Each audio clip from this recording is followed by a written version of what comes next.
الحمد للہ رب العالمین والصلاة والسلام علی سید الانبیاء والمرسلین اما بعد فاعوذ باللہ من الشیطان الرجیم بسم اللہ الرحمن الرحیم۔ سورہ قصص چل رہی ہے اور تقریباً 41 آیات کی تفسیر مکمل ہو چکی ہے۔ اس میں پہلے ہم یہ بات مکمل کر لیتے ہیں تاکہ اس کے بعد یہ جو واقعہ گزرا اس پر تھوڑا سا کلام انشاءاللہ ضرور کیا جائے گا۔ اللہ تبارک و تعالیٰ نے جب فرعون اور اس کے لشکر کو ہلاک فرمایا تو یہ 41ویں آیت میں ارشاد ہوتا ہے وَجَعَلْنَاهُمْ أَئِمَّةً يَدْعُونَ إِلَى النَّارِ، اور ہم نے انہیں پیشوا بنا دیا آگ کی طرف بڑھتے ہوئے، یعنی جو آگ کی طرف بلاتے ہیں اس سلسلے میں ان کو پیشوا بنا دیا کہ انہوں نے دوسروں کو بھی ترغیب کا سبب بنے، دوسرے ان کے پیچھے چلے اور اس طرح وہ بھی جہنم میں گئے، یہ بھی جہنم میں گئے۔ وَيَوْمَ الْقِيَامَةِ لَا يُنصَرُونَ، اور قیامت کے دن ان کی مدد نہ کی جائے گی۔ وَأَتْبَعْنَاهُمْ فِي هَذِهِ الدُّنْيَا لَعْنَةً، اور اس دنیا میں ہم نے ان کے پیچھے لعنت لگا دی ہے، یعنی سب لوگ ان کو برا بھلا کہیں گے، کوئی ان کے کردار کو اچھا نہیں کہے گا۔ وَيَوْمَ الْقِيَامَةِ هُمْ مِنَ الْمَقْبُوحِينَ، اور قیامت کے روز وہ برے لوگوں میں سے ہوں گے۔ مقبوح اسے کہتے ہیں کہ جس کو برا، جو ناکارہ ہو، برا کر دیا گیا ہو، تو اس قسم کے برے لوگوں میں ان کا شمار ہوگا۔ تو اس پورے واقعے سے ہمیں یہ معلوم ہوتا ہے کہ اللہ تبارک و تعالیٰ کسی کا محتاج نہیں، اصل میں وہ چند اسباب و ذرائع مقرر فرماتا ہے اور وہ صرف ظاہراً ذرائع و اسباب ہوتے ہیں۔ اصل میں اللہ تعالیٰ کی تدابیر ہی پیچھے کار فرما ہوتی ہیں، ورنہ فرعون کو سمندر میں غرق کرنا، اس کے لیے کسی نے کوئی تدبیر اختیار نہیں کی تھی، بلکہ خود اللہ تبارک و تعالیٰ کی طرف سے براہ راست یہ معاملہ ہوا تھا۔ دوسرا یہ کہ خدشات کا پیدا ہونا، یعنی کوئی ہم بڑا کام کرنا چاہتے ہیں تو اس راہ میں آنے والے خطرات اور خدشات کا قلب میں پیدا ہونا، یہ توکل علی اللہ کے منافی نہیں ہوتا۔ یعنی ایسا نہیں ہے کہ جس سے میں کہوں یار یہ کام کریں گے ایسا نہ ہو جائے تو آپ کہیں کہ جی آپ کو تو اللہ پہ توکل اور بھروسہ ہی نہیں ہے، یہ خدشے کیوں کر رہے ہو؟ تو یہ خدشہ پیدا ہونا کسی ایک ظاہری چیز جو کام معاملہ سامنے ہو رہا ہے اس کا ایک غلط نتیجہ نکل سکتا ہے، اس کے بارے میں غور و تفکر کرنا یا اس کے بارے میں کسی کے سامنے اظہار کر دینا، یہ اس کا مطلب یہ نہیں ہوتا کہ ہمیں اللہ پہ توکل و بھروسہ نہیں ہے۔ جیسے کہ جب اللہ تعالیٰ نے موسیٰ علیہ السلام سے ارشاد فرمایا کہ تم فرعون کے پاس جاؤ تو آپ نے یہی خدشے کا اظہار کیا کہ اللہ مجھے تو یہ خوف ہے کہ میں نے چونکہ ایک جان کو قتل کر دیا تھا وہ مجھے اس کے جواب میں قتل نہ کر دیں، تو خدشے کا اظہار۔ اور یہ بتایا تھا ہم نے آپ کو کہ خدشے کا اظہار اس لیے نہیں تھا کہ اللہ تعالیٰ کے حکم کی نافرمانی معاذ اللہ کرنا مقصود تھا یا اعتراض کرنا مقصود تھا یا پھر آپ عدم اطمینان کا شکار تھے، بلکہ آپ چاہتے تھے کہ دل کو مزید قوت اور تقویت حاصل ہو جائے، ورنہ اللہ تعالیٰ حکمت ظاہر نہ بھی فرماتا، کچھ بیان نہ فرماتا، اب تو پھر بھی جانا ہی تھا کہ انبیاء علیہ السلام پر تبلیغ دین ویسے ہی فرض ہوتی ہے اور اللہ کا حکم عام آدمی، عام جو ایک نیک آدمی ہوتا ہے نہیں ٹالتا، تو انبیاء علیہ السلام تو معصوم ہے، وہ کیسے ٹالیں گے؟ لیکن آپ نے خدشے کا اظہار کیا اور جواب میں اللہ تبارک و تعالی نے اس خدشے پر آپ کی گرفت نہیں فرمائی کہ اے موسیٰ تم تو نبی ہو، ہم پہ اتنا بھی توکل و بھروسہ نہیں ہے، نہیں، بلکہ اللہ تعالیٰ نے جواباً تسلی کے الفاظ آپ تک پہنچائے کہ تم وہاں پر جاؤ گے دونوں بھائی تو تم ان پر غالب رہو گے اور وہ تم تک نہیں پہنچ پائیں گے، تو اطمینان دے دیا۔ تو اس کا مطلب یہ ہوا کہ دل میں خدشہ پیدا ہونا، جیسے عام لوگ بھی ہوتے ہیں مستقبل کے بارے میں، یا کل کیا ہوگا، پرسوں کیا ہوگا، میرے بچوں کیا ہوگا، آگے چل کر کیا ہوگا، اس طرح بعد کے بارے میں غور کرنا یہ کوئی برا نہیں ہوتا، یہ غلط نہیں ہے، نہ اللہ پر توکل کے منافی ہے۔ ہاں یہ اعتراض کے طور پر نہ ہو، یہ اس انداز سے نہ ہو کہ اللہ کی طرف سے توجہ اس طرح مکمل طور پہ ہٹ جائے کہ ہم انہی خدشات کا شکار ہو کے صرف دنیاوی اسباب و ذرائع کے ہو کر رہ جائیں اور اللہ تعالیٰ پہ بھروسے چھوڑ دیں، یہ غلط ہوگا۔ اگر دل اللہ تعالیٰ کی امداد پر مطمئن ہے، اللہ پر توکل حاصل ہے، اس کے باوجود اگر قلب میں خدشات پیدا ہو رہے ہیں تو یہ شرعاً قابل گرفت نہیں ہوتے۔ اس سے بھی ایک واقعے سے بار بار واقعہ بیان ہو رہا ہے، قرآن میں کئی مقامات پر بیان ہوا، یہ بات مزید ہمارے سامنے آتی ہے کہ دنیا میں چاہے کوئی کتنی ہی طاقت اور کتنی ہی قوت حاصل کر لے، اس کے ماتحت افراد کتنے ہی کثیر کیوں نہ ہو جائیں، جس کو اللہ غلبہ دینا چاہے وہی غالب رہے گا، اور جس کو اللہ تعالیٰ ذلیل کرنا چاہے تو ہزارہا متبعین کے باوجود اس کو ذلت میں مبتلا کر سکتا ہے۔ تو گویا کہ عزت اور ذلت اللہ تعالیٰ کے دست قدرت میں ہے، جس کو عطا فرمائے۔ تو اس لیے کوشش یہی کرنی چاہیے کہ عزت اللہ سے ہی مانگے اور ذلت کے سلسلے میں اللہ سے ہی پناہ طلب کریں، نہ یہ کہ عزت کے حصول کے لیے کوئی ناجائز ذریعہ اختیار کریں، غلط کام کریں۔ جیسے کہ آج کل معاشرے میں بڑا رائج ہے، اگر کوئی آفس فیکٹری میں یا اسکول کالج وغیرہ میں یا گھر میں بھی خاندان میں بھی عزت حاصل کرنا چاہتا ہے تو سب سے پہلے تو وہ یہ دیکھتا ہے کہ جو مجھ سے زیادہ صاحب عزت ہیں، کہ جن کی موجودگی میں عزت نہیں پا سکتا، سب سے پہلے وہ ان کی ٹانگیں کھینچتا ہے کہ ان کو سب سے پہلے گراؤ گے تو میں نمایاں ہو کے سامنے آ سکتا ہوں، جب تک یہ موجود ہے میری عزت نہیں بنے گی۔ تو ایک تو یہ کارروائیاں شروع ہو جاتی ہیں کہ اپنے سے جو پہلے عزت یافتہ لوگ ہوتے ہیں اس کو ذلیل کرنا۔ دوسرا طریقہ یہ ہوتا ہے، یا دوسری اسٹیپ ایک یہ بھی لیا جاتا ہے کہ جو نیچے سے ابھر کر اوپر آ رہے ہوں اور وہ ان کے لیے زوال عزت کا سبب بن سکے، انہیں اوپر نہ آنے دینا۔ اس طرح بہت دفعہ ناانصافی ہوتی ہے اور اچھے خاصے نیک کام کرنے والے، نیک عمل کرنے والے یا باصلاحیت لوگ دب جاتے ہیں اور ان کی حق تلفی ہو جاتی ہے۔ اور اسی طریقے سے جو پھر برابر کے ہوں کہ ایک تو اعلیٰ تھا اس کے بھی خلاف کیا، ادنا کو دبا دیا، لیکن بعض برابر کے ہوتے ہیں تو اس میں پھر یہ کشمکش ہوتی ہے اور اس میں بھی یہی کارروائی ہوتی ہے کہ کسی طریقے سے برابر والا برابر کے مرتبے سے نیچے چلا جائے، تو اس کے لیے بھی عملی کوششیں کی جاتی ہیں۔ اور ان میں اکثر غیبتیں، چغلیاں، کسی کے دل میں بدگمانی پیدا کرنا یا قتل و غارت یا اور دیگر بہت سارے معاملات ہوتے ہیں، اور یہ سب ناجائز طریقے اختیار کرنا حرام اور گناہ کبیرہ ہوتا ہے۔ لہٰذا چاہے غلبہ کتنا ہی حاصل ہو جائے، یہ یاد رکھنا چاہیے کہ اللہ تعالیٰ چاہے تو اس غلبے کو ختم کر سکتا ہے، اور چاہے کوئی کتنا ہی حقیر اور ذلیل کیوں نہ ہو، وہ مایوس نہ ہو کہ اللہ تعالیٰ چاہے تو اسے ایک دم مقام عزت پر پہنچا سکتا ہے۔ لہٰذا اللہ تعالیٰ کی طرف ہی توجہ کامل طور پر ہونی چاہیے، اور کوئی بھی اپنے طاقت پہ گھمنڈ نہ کرے، کیونکہ تکبر اللہ تبارک و تعالیٰ کو شدید ناپسند ہے، اور جو متکبر ہوتا ہے اللہ تعالیٰ اس کو دنیا میں بھی ذلیل کر دیتا ہے اور آخرت میں بھی ذلت اس کا مقدر بنے گی۔ یہ بھی اس سے معلوم ہوا کہ اللہ تعالیٰ کے نیک بندے تبلیغ دین کے سلسلے میں خوف و خطرات کی وجہ سے رکتے نہیں ہیں، بلکہ وہ تبلیغ کرتے ہیں، کیونکہ انبیاء علیہ السلام پر تو ویسے ہی تبلیغ کرنا فرض تھا، لیکن یہ تبلیغ کا فریضہ الحمدللہ اب اس امت کی طرف منتقل ہو گیا ہے۔ لہٰذا ہمیں بھی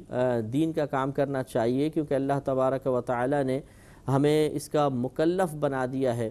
کہ ادعو الی سبیل ربک بالحکمت والموعظۃ الحسنہ، کہ اللہ تعالیٰ کی راہ کی طرف بلاؤ اچھی اور پکی تدبیر کے ساتھ۔ تو ہمیں بلانے کا حکم ہے کہ ہم تبلیغ دین کریں، لوگوں کو بلائیں، اور نبی کریم نے فرمایا کہ بلغوا عنی ولو آیہ، میری طرف سے اگرچہ ایک ہی آیت تمہیں حاصل ہو اسے دوسروں تک پہنچا دو، تو آگے پہنچانے کا حکم ہے۔ لیکن جیسے ہم نے آپ کو بتایا تھا کہ فتاوی عالمگیری میں وضاحت یہی لکھی ہے کہ اگر ہم یہ سمجھتے ہیں کہ ہماری تبلیغ سے سامنے والا گناہ سے بچ جائے گا یا گناہ کو ترک کر کے نیکی کی طرف بڑھے گا، تب تو تبلیغ دین کرنا واجب ہوتا ہے، نہیں کریں گے تو گناہ گار ہوں گے۔ اور اگر ہمیں یقین ہے کہ سامنے والا بات نہیں مانے گا، یا ڈاؤٹ فل ہے پتہ نہیں مانے گا، یا ہم کہیں گے تو جھگڑا کرنے لگے گا، ان تمام صورتوں میں ہمیں اجازت ہوتی ہے کہ چاہے ہم تبلیغ کریں اور چاہے تبلیغ دین نہ کریں، لیکن ان تمام صورتوں میں بھی تبلیغ کرنا ہی افضل اور اولیٰ ہوتا ہے۔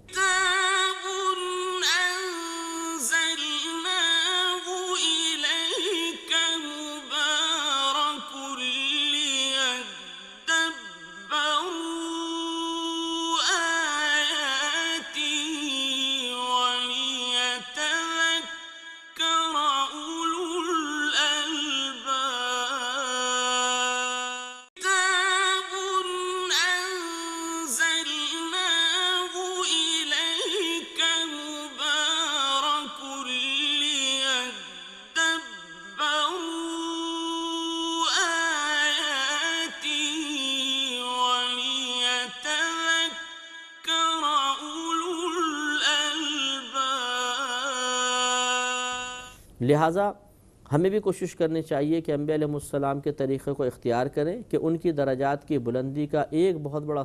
سبب ثواب جاریہ بھی ہوتا ہے کہ وہ تبلیغ کرتے ہیں، اس سے لوگ دین کی طرف مائل ہوتے ہیں، مسلمان ہوتے ہیں، تو جب تک وہ نیک عمل کرتے رہتے ہیں، پھر ان کی مسلمان اولادیں پیدا ہوتی ہیں، وہ نیک عمل کرتی رہتی ہیں، یا ان کی تبلیغ سے پھر مزید لوگ اسلام کی طرف یا دین کی طرف مائل ہوتے ہیں اور پھر وہ بھی نیک عمل کرتے ہیں، تو ان تمام کے نیک اعمال کا ثواب اس نبی کو حاصل ہوتا ہے۔ ہمارے نبی کریم صلی اللہ علیہ وسلم کی درجات کی بلندی کا ایک سبب اور ذریعہ، یعنی سب سے زیادہ بلند و بالا جو نبی کریم کے مراتب ہیں، اس کا ایک سبب اور ذریعہ یہ بھی آپ کہہ سکتے ہیں کہ چونکہ آپ نے تبلیغ دین فرمائی اور آپ پر اسی زمانے میں کم و بیش 1,24,000 صحابہ کرام ایمان لے کر آئے، اور پھر یہ ان کے ذریعے سلسلہ اور قیامت تک چلتا رہے گا اور اربوں خربوں لوگ ایمان لائیں گے، تو ان تمام کے نیک اعمال کا ثواب نبی کریم صلی اللہ علیہ وسلم کو مل رہا ہے۔ لہٰذا روزانہ آپ کے پتہ نہیں کتنے درجات بلند ہو رہے ہیں اور قیامت تک ہوتے رہیں گے، تو ہمارے نبی کے متبعین سب سے زیادہ ہیں، اور قیامت کے روز نبی کریم نے خود ارشاد فرمایا کہ میں بروز قیامت اپنی امت کی کثرت تعداد پر فخر کروں گا، لہٰذا سب سے بڑی امت ہمارے نبی کریم کی ہوگی، لہٰذا ہمیں بھی تبلیغ دین کرنا چاہیے تاکہ ہمارے لیے ثواب جاریہ ہو جائے۔ ایک بزرگ کہا کرتے تھے کہ میں روزانہ 25 نمازیں پڑھتا ہوں۔ لوگوں نے حیران ہو کے عرض کیا حضور نمازیں تو 5 فرض ہیں، آپ 25 کہاں سے پڑھ دیتے ہیں؟ تو آپ نے ارشاد فرمایا کہ اس طرح ہے کہ 5 تو میں اپنی پڑھتا ہوں اور 4 افراد کو میں نے نمازی بنا دیا ہے، یعنی میری ترغیب پر، میرے سمجھانے پر وہ نمازی بن گئے ہیں، تو 20 نمازیں ان کی اور 5 میری، اس طرح وہ روزانہ میں 25 نمازیں پڑھ دیتا ہوں۔ یعنی آپ یہ ترغیباً سمجھا رہے تھے کہ اب ان کی نمازوں کا ثواب مجھے بھی حاصل ہوگا، لہذا کوشش یہی کرنی چاہیے کہ ہم بھی تبلیغ دین اختیار کریں،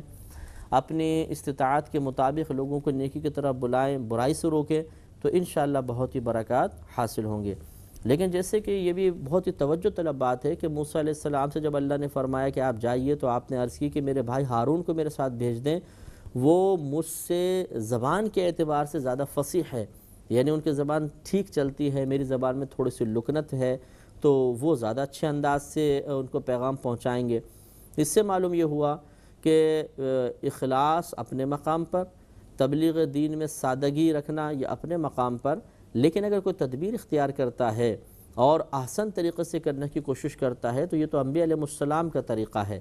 لہٰذا آپ گفتگو کرنا چاہتے ہیں، پہلے سوچئے میں کیا بولنا چاہتا ہوں، کس انداز سے کہنا ہے، کس کو کہہ رہا ہوں، اور اس کا موڈ کیا ہے، کیفیت کیا ہے، ماحول اس وقت کیسا ہو رہا ہے، کس درجے کی بات میں کہہ رہا ہوں، صحیح گرفت کر رہا ہوں یا نہیں کر رہا ہوں۔ اسی طرح کہنے والے کے پاس علم دین بھی ہونا چاہیے، اس کے پاس یہ صلاحیت ہونی چاہیے کہ سامنے والا واقعی برائی کر رہا ہے یا نہیں کر رہا، اس کو وہ پہچان سکے۔ تو بعض اوقات ایسا ہوتا ہے کہ انہی امور پہ توجہ نہ کرنے کی بنا پر خالی تبلیغ کا جوش بس پیدا ہو جاتا ہے اور انسان تبلیغ کرنے نکل جاتا ہے اور اس طرح فائدے کے بجائے نقصان کر بیٹھتا ہے۔ وہ اس طریقے سے کہ بعض اوقات شدت سے سمجھاتا ہے، سختی سے سمجھانے کی کوشش کرتا ہے اور سامنے والے کو اپنے رویے سے متنفر کر دیتا ہے، اور وہ شخص اس بات کو ہو سکتا ہے کہ نرمی سے سمجھایا جاتا تو مان لیتا، لیکن سخت رویے کی وجہ سے وہ اس سے بھی بھاگ جاتا ہے اور پھر کسی کے پاس نہیں رکتا کہ نہیں یہ تبلیغ کرنے والے سختی بہت کرتے ہیں۔ اسی طریقے سے بعض اوقات یہ بھی دیکھا گیا ہے کہ برائی کوئی کر رہا ہے تو اس کی نوعیت کچھ اور ہے اور وہ حضرت کچھ اور ہی سمجھانے لگ گئے ہیں، یعنی ان کو اتنا بھی شعور حاصل نہیں ہوتا کہ یہ کیا برائی کر رہا ہے اور مجھے کس پر اس کو سمجھانا چاہیے، اور بعض اوقات سمجھانے کا انداز قطعاً غیر مناسب ہوتا ہے، بے ترتیب کلام ہوتا ہے، جو بات پہلے کہنی چاہیے اس کو آخر میں کہتے ہیں، جو آخر میں کہنی چاہیے اس کو پہلے کہہ دیا جاتا ہے، اس طرح بھی سامنے والا بیچارہ بڑا پریشان ہوتا ہے۔ مثال کے طور پہ ایک شخص ہے سامنے سے غیبت کی تعریف ہی نہیں پتہ، تو اب ہم بول رہے ہیں جی غیبت بڑی ہو رہی ہے، دیکھیں آپ بھی غیبت نہ کیا کریں، غیبت کریں گے تو جہنم میں ڈالا جائے گا، غیبت کریں گے تو یہ ہو جائے گا وہ ہو جائے گا۔ اب اسے سمجھ میں نہیں آ رہا کہ غیبت ہے کیا، میں کون سا ایسا قصور کر رہا ہوں، غیبت کہتے کس کو ہے؟ آخر میں جا کے کہتے ہیں غیبت یہ ہے کہ جی اپنے مسلمان بھائی کی پیٹھ پیچھے کسی برائی کو برائی کی نیت سے بیان کرنا، تو کہے گا اوہ اچھا تو بھائی پہلے بتاتے تو میں سب چیزوں پہ غور و تفکر کر لیتا۔ تو یہ بے ترتیبی جو ہوتی ہے اس کی وجہ سے بھی تبلیغ بے اثر ہو سکتی ہے۔ اسی طرح صبر و تحمل بعض اوقات نہیں ہوتا، سامنے والے نے بات نہیں مانی ناراض ہو جاتے ہیں، اظہار ناراضگی کرتے ہیں، بلکہ بعض اوقات یہاں تک دیکھا یہ کہہ دیتے ہیں اچھا نہیں مانتے جاؤ تم جہنم میں جاؤ، تو اب وہ شخص تو اور زیادہ ناراض ہو جائے گا اور متنفر ہوگا، پھر کہاں قریب آئے گا۔ اس لیے تبلیغ دین کرنے والے کو صبر و تحمل اور اخلاص بھی اختیار کرنا چاہیے۔ تو غرض یہ کہ علم تبلیغ دین اٹھانے سے پہلے اس کے لوازمات جمع کرنا ضروری ہوتا ہے۔ اگر کوئی میدان جنگ میں جہاد کرنے کے لیے جانا چاہے تو پہلے آلات جنگ چلانا سیکھے۔ خالی اٹھا کے پہنچ جائے گا اگر وہ میدان جنگ میں تو قتل ہی کیا جائے گا، وہ کسی کو شاید مار نہ سکے۔ اس لیے تلوار چلانے کا، اگر بالفعل تلواروں کا دور ہوتا، تیر چلانا، تلوار چلانا، اس کا لڑنے کی مہارت، یہ تمام چیزیں اس کو سیکھنی پڑیں گی ورنہ مر جائے گا۔ اسی طرح تبلیغ دین کے سلسلے میں بہت سارے امور کی ضرورت ہوتی ہے، ان کو اچھی طریقے سے سیکھنا اور ان میں مہارت حاصل کر کے پھر تبلیغ دین کرنا بہت ضروری ہے، ورنہ نقصان کا زیادہ اندیشہ ہوتا ہے۔ آگے اللہ نے ارشاد فرمایا کہ وَلَقَدْ آتَيْنَا مُوسَى الْكِتَابَ مِن بَعْدِ مَا أَهْلَكْنَا الْقُرُونَ الْأُولَى، اور بے شک ہم نے موسیٰ کو کتاب عطا فرمائی اس کے بعد کہ ہم نے پچھلے جو قومیں تھیں، پہلے جو قومیں گزر چکی انہیں ہلاک کر دیا۔ یعنی موسیٰ علیہ السلام سے پہلے جو قومیں تھیں نافرمانی کی وجہ سے ہلاک ہوئیں، اس کے بعد موسیٰ علیہ السلام کا دور آیا تو اللہ تعالیٰ فرماتا ہے کہ ہم نے انہیں کتاب یعنی توریت عطا فرمائی، بصائر للناس، جس میں لوگوں کی آنکھیں کھولنے والی باتیں، وہدن اور ہدایت، ورحمتن اور رحمت ہے، لعلہم یتذکرون، تاکہ وہ لوگ نصیحت حاصل کریں۔ تو توریت میں دیکھیں خود اللہ تعالیٰ ارشاد فرما رہا ہے کہ اس میں لوگوں کی آنکھیں کھول دینے والی باتیں ہیں، یعنی نصیحتیں ہیں، اس میں بھی اور دیگر امور کا بیان ہے، ہدایت بھی ہے اور رحمت ہے، یعنی انعامات کا تذکرہ بھی ہے۔ تو یہ موسیٰ علیہ السلام کو عطا فرمائی تاکہ لوگ اس سے نصیحت حاصل کریں۔ اس کا مطلب یہ ہوا کہ اللہ تعالیٰ اگر کوئی عذاب کی وعید بیان کرے یا اپنی کسی نعمت کا تذکرہ کرے تو اس سے بھی انسان نصیحت حاصل کر سکتا ہے۔ کس انداز سے کر سکتا ہے انشاءاللہ اگلے پروگرام میں عرض کریں گے۔ وآخر دعوانا ان الحمد للہ رب العالمین۔